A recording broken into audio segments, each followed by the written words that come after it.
From the one and only, this is a Local 10 News Update, sponsored by FHIA, Florida Home Improvement Associates.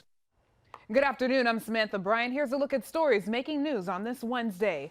Firefighters responding to reports of smoke at Weston Strip Mall. This happening off of North Commerce Way. Now, we're told that this is coming from a waxing center where wax was left burning overnight. The surrounding businesses did sustain water damage when the sprinklers went off, but fortunately, no one was hurt. The Doral Police Department investigating one of their own following this rough arrest. Video shows Officer Travis Cooper pointing his gun at a driver in a gas station before forcing him to come out.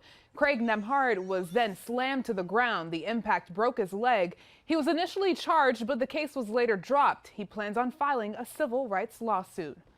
And a neighborhood on edge after gunfire erupts. It happened last night in southwest Miami-Dade in the area of 158th Avenue and Newton Road.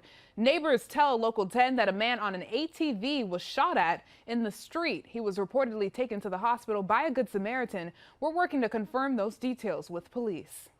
Listen to Local 10's podcast, The Florida Files, wherever you are, whenever you want. Just say, Alexa, play the Florida Files podcast. Getting the latest episode of Florida Files. Here it is from TuneIn. Previously on the Florida Files. Or just ask Siri, I want to hear the latest Florida Files podcast. Here's the newest episode of the Florida Files. Get the Florida Files on Alexa, Google Home, or Apple devices just by saying play the Florida Files podcast. The Florida Files from the one and only Local 10.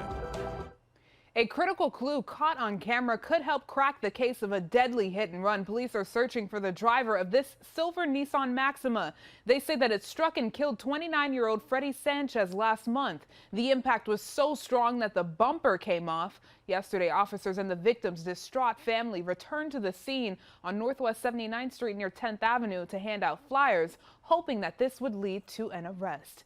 And as breaking news happens, we have you covered on air and online. Head over to local10.com for more local news coverage and updates.